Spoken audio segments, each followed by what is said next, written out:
اس وقت یہ ہے کہ اصل نماز یہی ہے، یہ سورہ فاتحہ۔ چنانچہ میں آپ کو حدیث سنا رہا ہوں جو صحیح بخاری میں بھی ہے، صحیح مسلم میں بھی ہے، جامع ترمذی میں بھی ہے، سنن ابی داود میں بھی ہے، سنن نسائی میں بھی ہے، اور بہت سی کتابوں موجود ہے۔ اور یہ عن عبادۃ بن صامت رضی اللہ تعالی عنہ، حضرت عبادہ بن صامت سے ہے مرفوعا کہ حضور نے فرمایا لا صلاۃ لمن لم یقرأ بفاتحۃ الکتاب، اس شخص کی کوئی نماز نہیں ہے جس نے کہ سورہ فاتحہ کی تلاوت نہیں کی۔ اب اس سے ہمارے ہاں ایک بڑا اختلاف پیدا ہوا، وہ نوٹ کر لیجئے۔ ایک رائے یہ ہے آپ اگر علیحدہ نماز پڑھ رہے ہیں تو ظاہر بات ہے کہ آپ کو ہر رکعت میں خود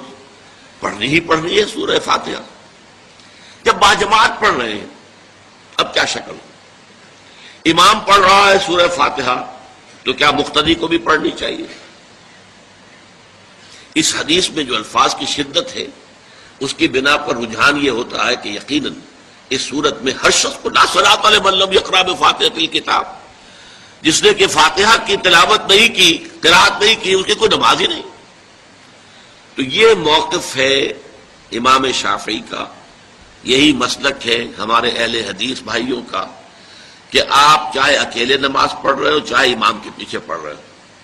اور چاہے امام جو ہے وہ جہری رکعت پڑھا رہا ہے اور چاہے سری رکعت پڑھا رہا ہے۔ خاموشی والی رکعت سورہ آپ کو معلوم ہے کہ نماز جو ظہر اور عصر کی ہے تو چاروں رکعتیں جو ہے وہ سری ہے، مغرب کے اندر آ کر دو جہری ہیں ایک سری ہے، عشاء میں آ کر دو جہری ہیں دو سری ہیں، سورہ اور نماز فجر کے اندر دونوں جو ہیں وہ جہری ہیں۔ تو چاہے جہری ہو چاہے سری ہو آپ کو بھی لازماً جو مقتدی ہے اسے بھی سورہ فاتحہ پڑھنی ہوگی۔ اب اس کے لیے انہوں نے یہ طریقہ جو ہے تلقین کیا ہے کہ امام تیزی سے نہ پڑھے، رک رک کر پڑھے الحمدللہ رب العالمین، اس کے بعد اتنا وقفہ دے دے کہ جو مقتدی ہے وہ بھی کہہ لے اپنے دل میں یا پڑھ لے الحمدللہ رب العالمین الرحمن الرحیم۔ تو یہ رک رک کر پڑھنا، خاص طور پر اگر آپ کو موقع ہوا ہو کسی اہل حدیث امام کی امامت میں نماز ادا کرنے کا تو آپ دیکھیں گے کہ بڑا فرق ہے۔ ہمارے جو حنفی امام الحمدللہ رب العالمین الرحمن الرحیم مالک یوم الدین ایاک نعبد و ایاک نستعین، چار آیتیں جو ہیں وہ بھی ایک ساتھ میں پڑھ جائیں گے، لیکن یہ کہ عام طور پر جو اہل حدیث حضرات ہیں وہ رک رک کر ٹھہر ٹھہر کر پڑھتے ہیں، ترتیل کے انداز میں پڑھتے ہیں۔ یا پھر دوسری شکل انہوں نے ایک اور کی ہے، یہ آپ سعودی عرب میں جب کبھی نماز پڑھیں گے اور آپ پڑھی ہو آپ نے تو وہاں آپ دیکھیں گے کہ امام جو ہے وہ سورہ فاتحہ پڑھنے کے بعد کوئی ایک منٹ جو ہے خاموش رہتا ہے تاکہ آپ اب جو مقتدی ہیں وہ اس وقفے میں وہ اب سورہ فاتحہ پڑھ لیں، پھر وہ قرات کرے گا، کوئی اور آیات اس نے شامل کرنی ہے تو بعد میں شروع کرے گا، درمیان میں وقفہ ہوگا۔ لیکن ایک مسلک یہ ہے، اور یہ مسلک جو ہے یہ در حقیقت قرآن مجید کی ایک آیت کے اوپر مبنی ہے۔ سورہ اعراف کے آخر میں فرمایا گیا وَإِذَا قُرِئَ الْقُرْآنُ فَاسْتَمِعُوا لَهُ وَأَنصِتُوا، جب قرآن پڑھا جا رہا ہو تو توجہ سے اسے سنو، خود خاموش رہو۔ اب یہ قرآن مجید کی آیت ہے، اس کے بنا پر ایک رائے یہ ہے کہ آپ امام کے پیچھے سورہ فاتحہ نہیں پڑھیں گے، پڑھا جا رہا ہے سنو اس کو، خود خاموش رہو۔ اور اس کے لیے وہ دلیل دیتے ہیں کہ یہ شکل ایک وفد کی سی ہے، جیسے کسی بڑی شخصیت کے پاس اگر آپ کا کوئی وفد جاتا ہے، 8-10 افراد ہیں، ان میں اسپوکس مین ایک ہوتا ہے، وہ بات کرتا ہے، باقی سب لوگ موجود رہتے ہیں، سنتے ہیں۔ اسی طریقے سے امام جو ہے وہ گویا کہ آپ کا نمائندہ ہے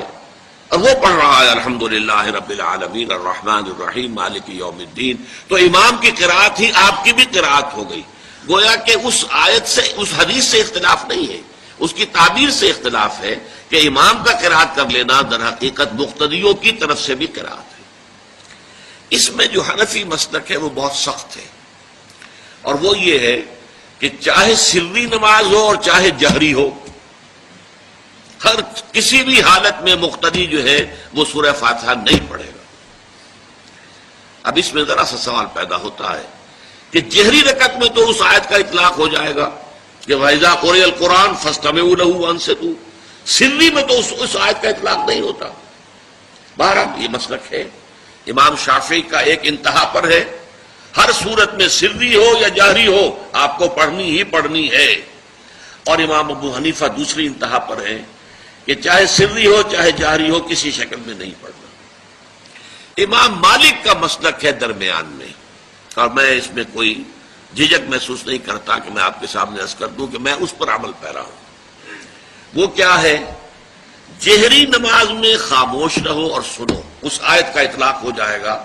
جب بلند آواز سے پڑھ رہا ہے امام تو پوری توجہ، فاستمعوا لہ، اپنی پوری توجہ کو اس کے سننے کے اوپر مرکوز کر دو اور خود خاموش رہو۔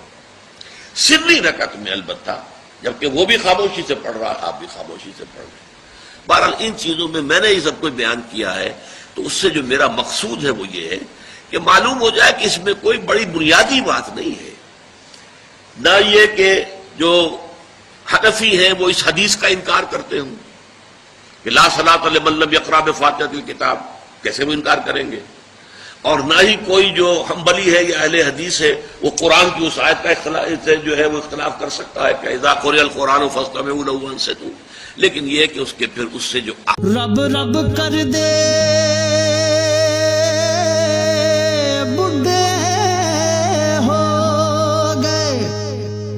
اتے ملا پنڈت سارے، رب دا کھوج کھرا نہ لبا اتے نہ کیتے